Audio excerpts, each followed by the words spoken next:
Welcome back to the channel, everyone. Today we're taking a break from the dark schemes of the city and the breathless chases to visit a peaceful countryside where love is sprouting from the simplest things. Just as Toan and Diem are enjoying their quiet days by the lush green broccoli fields, a living witness suddenly appears at the market. A motorbike abandoned for a whole year. A crucial clue about the day Toan met with his accident. And will Thu's mom's decision to build a private nest be the turning point for Toan to recover his memory? Today's story is heartwarming, but also intense, with mysteries slowly peeling away.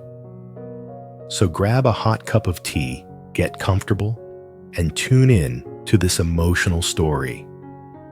Don't forget to hit like and subscribe to support Diem and Toan's love.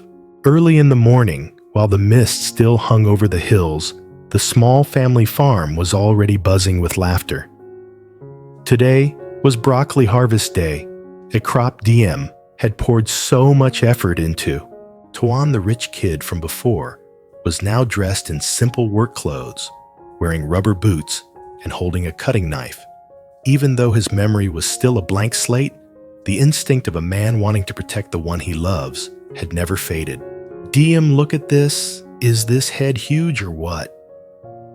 Toan excitedly held up a bright white head of broccoli as big as a helmet, smiling as bright as the morning sun. Diem looked up, wiping sweat from her forehead, and gave him a gentle smile. It's huge. You did a great job. But remember to cut gently. Okay, don't bruise the leaves, or it'll lose value. You got it, boss. Toan winked, then went back to work. Watching Toan's clumsy but earnest efforts, Diem felt an indescribable wave of emotion. Who would have thought the man who used to breathe fire in the business world is now willing to wade through mud and endure the sun just to help her harvest vegetables? The memories of a cold Toan were fading, replaced by the warm, sincere Toan of the present. However, the distance between the main house and the broccoli garden was quite far. Toan had just recovered, and his limbs still trembled sometimes. Every time she saw him carrying a heavy basket of veggies over the bumpy dirt road, Diem's heart skipped a beat, afraid he might fall. Standing on the second-floor balcony of the villa, looking out at the field, Thu's mom, who used to have harsh prejudices but had changed after the big incident, silently watched the two kids. She saw Diem's hard work, and above all, the inseparable bond between Toan and that girl. She turned to Thu, her voice thoughtful. Thu, look at that. Toan and Diem. Going back and forth like that is too hard on them. Especially Toan, his mind isn't stable yet, and I don't feel right about him traveling that far. Thu was peeling fruit. Hearing her mother, she stopped and looked where her mom was looking. I know, Mom. I'm worried too. But what can we do? The broccoli garden is too far from our house. Thu's mom was silent for a moment. Then, as if making a major decision, she said, "How about this? I'm thinking of building a small, temporary house, like a cozy wooden cabin, right next to the broccoli garden, for Toan and Diem to live there." Thu's eyes went wide with surprise. "Mom, you're letting them move out on their own." "Yes." She nodded, her eyes showing a rare kindness. "First, it's convenient for tending the garden so they don't have to walk in the heat. Second, I think some privacy would be better for Toan. Being there just the two of them, they'll have to take care of each other. Those everyday memories, that closeness. Who knows, it might be the best medicine to help Toan recover his memory quickly." Hearing this, Thu was overjoyed. She didn't expect her mom to be so understanding. This was a golden opportunity for her brother and future sister-in-law, like straw near a fire, eventually catching flame. And more importantly, for Toan to find himself again in Diem's love. "You're so right. That's a brilliant idea, Mom," Thu cheered. "Leave it to me. I'll arrange it right away." "Yeah, look into it," her mom instructed. "Keep it simple but fully furnished and cozy. In about 2 or 3 days, get some workers to start immediately. I want to see Toan settled soon." "Don't worry, Mom. I'll handle this perfectly. I guarantee Brother Toan will love it." By noon, Diem and Toan's broccoli truck arrived at the district market. It was loud and bustling. The sounds of soliciting and bargaining rang out everywhere. Diem quickly displayed the fresh broccoli on the stall, while Toan bustled around, helping clean up occasionally, shouting out clumsy sales pitches that made the ladies at the market giggle. Homegrown clean veggies here.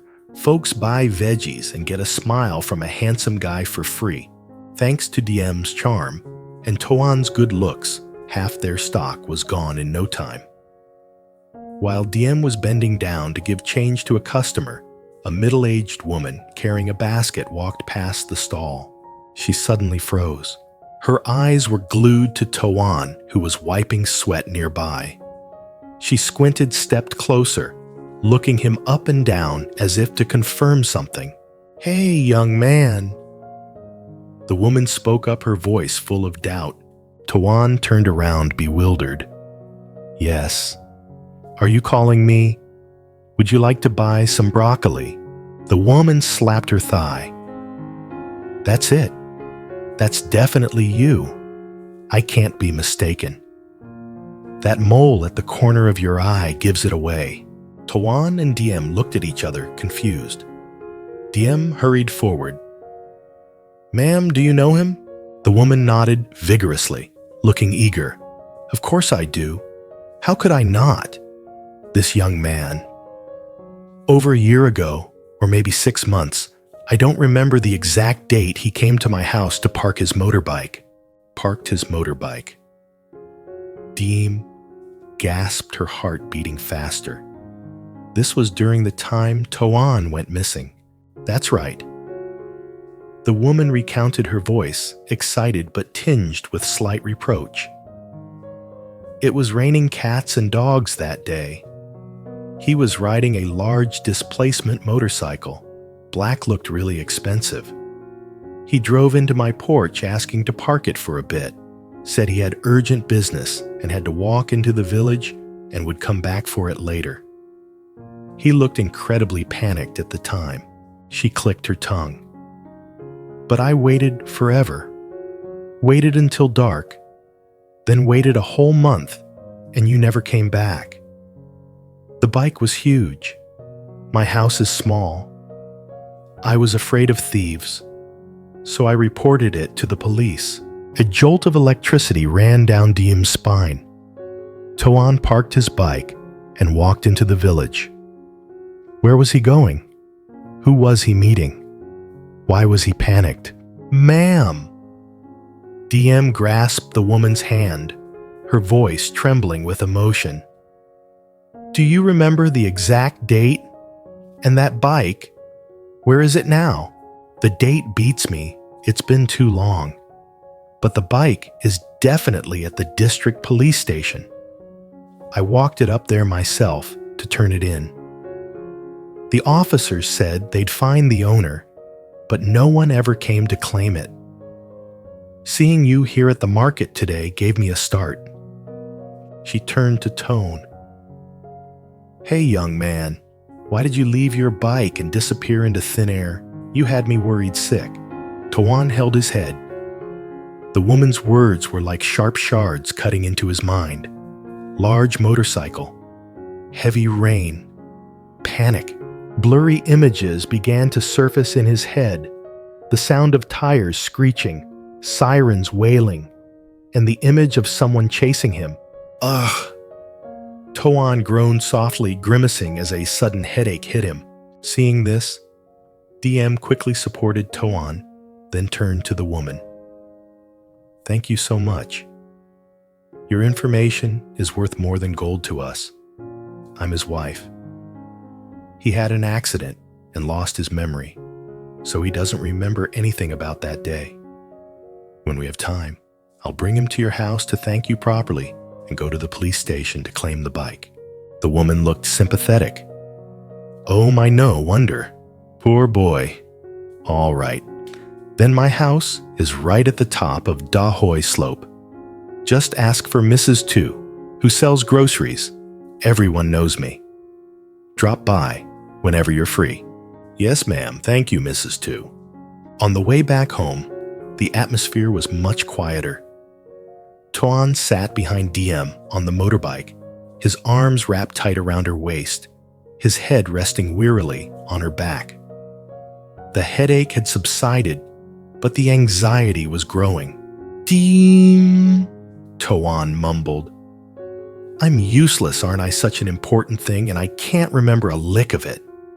That bike could be the key to knowing who I am, knowing why I ended up like this." Diem stopped the bike by the roadside under the shade of a cool tree. She turned around, gently cupping Toan's face in her hands, looking deep into his bewildered eyes. "Look at me." Diem's voice was gentle but firm.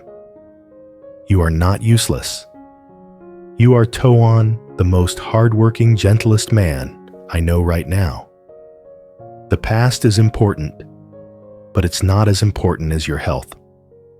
She wiped a bead of sweat from his forehead. "Don't force yourself to remember immediately. Mrs. Tu said the bike is at the police station. It's not going anywhere. We have a lead now. In a few days, when you're stronger, when our little house is finished, we will go find the truth together. Okay?" Toan looked at Diem, feeling like cool water was washing over his soul. "Little house?" Toan asked. "That's right." Diem beamed. "Mom and Sister Thu are planning to build us a wooden cabin right next to the broccoli garden. Just the two of us. Do you like that?" Toan's eyes lit up. "Really, just you and me? I'll get to cook for you every day." "Yes. And you won't have to travel back and forth anymore. We'll take care of the vegetable garden together and find your memories together. Slowly, step by step." Toan nodded vigorously, hugging Diem tight. "Thank you, Diem. With you by my side, I'm not afraid of anything. No matter how scary the past is, I'll face it, because my future is you." Under the golden afternoon sun, their shadows stretched long on the country road. The motorbike, carrying broccoli, continued to roll. They didn't know yet that the large motorcycle sitting in the police evidence locker held a shocking secret about Toan's true identity and the person who harmed him, and that little house about to be built. Will it witness the next upheavals or be the place where happiness blossoms?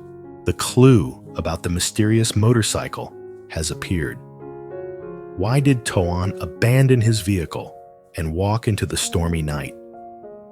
Who was he running from? And does Thu's mom's decision to let Toan and Diem live on their own hide a deeper plan? Or is it simply a mother's support?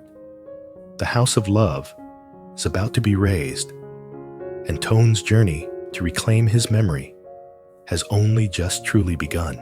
After selling the last basket of broccoli, Diem parked the cart at the market and took a motorbike taxi with Toan to find Mrs. Tu's address. Mrs. Tu's house was tucked deep in a small alley, simple with a mossy tiled roof and a bougainvillea trellis in front of the gate.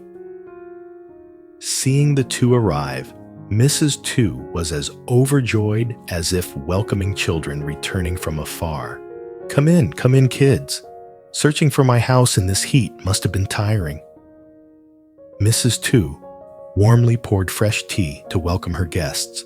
Toan sat down on the old bamboo cot. A familiar feeling washed over him. He scanned the courtyard, looking at the rainwater tank, the stone table and chairs. Grandma. Toan hesitated, rubbing his temples. That day, what did I look like? Mrs. Tu sighed, her eyes distant as she recalled. It was pouring rain that day, thunder booming. You rode your bike into my yard soaked like a drowned rat. Your face was pale, bloodless. I invited you inside to shelter from the rain, but you absolutely refused. You kept looking back at the main road, as if afraid someone was chasing you. She lowered her voice to a whisper. At that moment, I saw you clutching a black leather bag. You gave me the bike key, shoved a 500,000 dong bill into my hand and said, "Please keep the bike for me. I have to take a shortcut through the fields. If anyone asks, don't tell them you saw me." Diem squeezed Toan's hand tight. He had been fleeing in sheer terror. What was in that leather bag? And where is it now? So that bag. Did he leave it here, Grandma? Diem asked urgently. Mrs. Tu shook her head. No, he wore it. He rushed into the rain, running toward the abandoned field behind the village. I called after him, but it was too late. Toan hung his head. He tried to rummage through his memory for images of the leather bag and the abandoned field, but the only response was a white fog and a sharp pain at the top of his head. Seeing her husband in pain, Diem quickly rubbed his back to soothe him. It's okay. If you've forgotten, let it go. The important thing is you're still alive and sitting here with me. She turned to Mrs. Tu, eyes welling with gratitude. She stood up, walked over, and hugged this strange yet kind woman. Thank you, Grandma. Thank you for sheltering the bike. Thank you for keeping his secret back then. If you hadn't been kind enough to keep the bike, the bad guys might have tracked him down. Mrs. Tu patted Diem's back, smiling kindly. Oh, you silly girl, it's no favor. I live alone. When I see someone in trouble, I help. I just hope he remembers everything soon and gets justice. Seeing you two love each other like this makes me very happy. The three of them sat and talked for a long while. Mrs. Tu shared stories of life and people, the atmosphere cozy, like a real family. Before leaving, Diem offered Mrs. Tu some money as a token of gratitude, but she firmly refused, accepting only a few heads of broccoli as a gift. Saying goodbye to Mrs. Tu, Toan and Diem left with new clues, but their hearts were lighter, knowing there are still many good people in this world. The sun was setting when Toan and Diem arrived at the villa gate. Both were exhausted. Toan walked with a limp because his leg injury was aching after an active day. Diem was also haggard sweat soaking her back. As they wheeled the cart into the yard, they saw Thu's mom waiting on the porch. Beside her was Thu, the sharp-witted younger sister, holding a drawing. Seeing them return, Thu's mom stepped down the stairs to welcome them. Her eyes looked at Toan with deep pity, then shifted to Diem with concern. You're back. Did you sell everything today? Thu's mom asked, her voice no longer cold and distant like before. Yes, we sold it all, Mom. Mom, were you waiting for us? Diem replied politely. Thu's mom nodded. She signaled for them to sit on the stone bench in the garden, then went straight to the point. I've been watching you two for the past few days. Our house is big, but it's too far from the farming area. Seeing Toan walk several kilometers every day, with his leg not fully healed, makes me incredibly anxious. She hesitated for a moment, then continued, her voice firm. So I discussed it with Thu. I'm going to have a shed built, no more accurately, a small wooden house fully furnished right next to the broccoli garden. You two will move out there. Diem and Toan stared at each other in shock. "Move out! Right next to the garden." "Mom, you mean—" Diem stammered. "I mean—" Thu's mom looked straight into Diem's eyes, her gaze softening, filled with sincerity. "I want you to have your own space.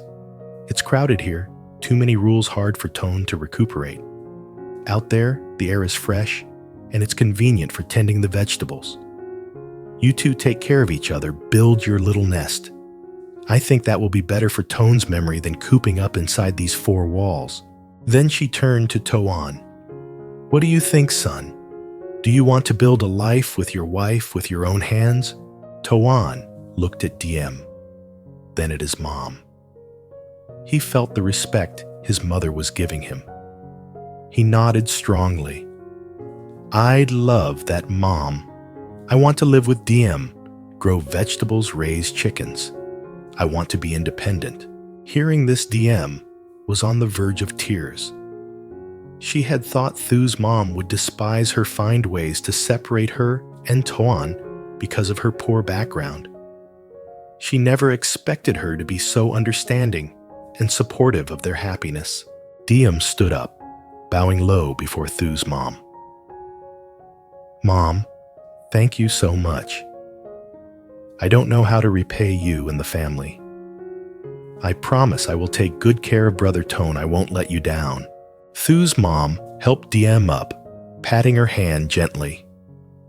"Don't talk about repayment. You being good to Toan, helping him find his smile again, that is the greatest repayment to me. Now go wash up and eat dinner. The workers will start building tomorrow. It'll be done in about 2 to 3 days, true to Thu's mom's word." Just 3 days later, a lovely wooden house sprang up amidst the lush green broccoli field. Though called a temporary shed, it was built very sturdily with a high wooden floor, a cool palm leaf roof, and inside fully equipped with a bed kitchen and a cute little table and chairs by the window overlooking the field. On moving day, Thu and her mom also came out to help. Thu bustled around, hanging curtains and arranging flowers, while her mom brought everything from rice fish sauce and salt to brand new bedding. "Wow, it's so beautiful, Brother Toan," Diem exclaimed as she stepped into the sun-drenched room. Toan grinned from ear to ear, spreading his arms to hug Diem and spinning her around. "Our home. From now on, this is our kingdom." The first night in their new home, darkness blanketed the vast fields, leaving only the warm glow of yellow light spilling from the windows of the wooden cabin. The chirping of crickets and the croaking of frogs created a peaceful countryside symphony. After a simple dinner, cooked by Diem herself, the couple sat on the porch, gazing at the moon. Toan rested his head on Diem's lap, his eyes half closed, soaking in the cool breeze. "Diem," Toan whispered, "I'm so happy. I don't need to remember if I was a chairman or a CEO. I just want to be your farmer forever." Diem stroked his hair, smiling, but deep down, she was still gnawed by worry about the mysterious leather bag Mrs. Tu had mentioned. "Yeah, as long as you're happy. But honey, no matter who you are, I'll always be by your side." Suddenly, rustle, rustle. A strange noise came from the banana patch behind the house. Toan shot up, his protective instincts kicking in. What was that? Diem was startled too. "It's probably just field mice or some animal running past." "No." Toan narrowed his eyes, staring into the darkness. Footsteps. Someone is walking around out there. Toan grabbed a flashlight and a machete, signaling Diem to stay put inside. He tiptoed down the stairs, creeping toward the banana patch. The flashlight beam swept back and forth. No one was there. only banana leaves swaying in the wind. But when Toan looked down at the ground, he discovered something that sent a chill down his spine. On the damp earth, from yesterday's rain, a boot print was clearly visible. A combat boot print with a heavy sole, the specialized kind used by the military or bodyguards. Definitely not the footwear of a farmer working the fields. Who was here? Who was lurking around their new home on the very first night? Could it be that Thu's mom moving them out here wasn't just for recuperation, but to unintentionally turn them into bait to lure the enemy out of the shadows? Or is Thu's mom herself silently watching Toan's every move? Toan returned to the house, bolting the door tight. He didn't tell Diem about the strange boot print so as not to scare her.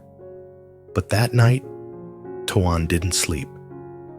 He lay there, listening to every slight sound gripping Diem's hand. This peace, would it last? The romantic wooden cabin in the middle of the field suddenly became a vulnerable target, easy to attack, hard to defend. Whose mysterious boot print was that? An enemy hunting for the missing leather bag, or a secret bodyguard sent by the family? And what will Toan do when memories of the abandoned field, where he buried the secret, start returning in his dreams? All will be revealed in the next episode. Don't miss a single detail. Hit like to support the young couple, and subscribe to join us in unveiling tonight's secrets. We hope you enjoyed the story. See you again tomorrow.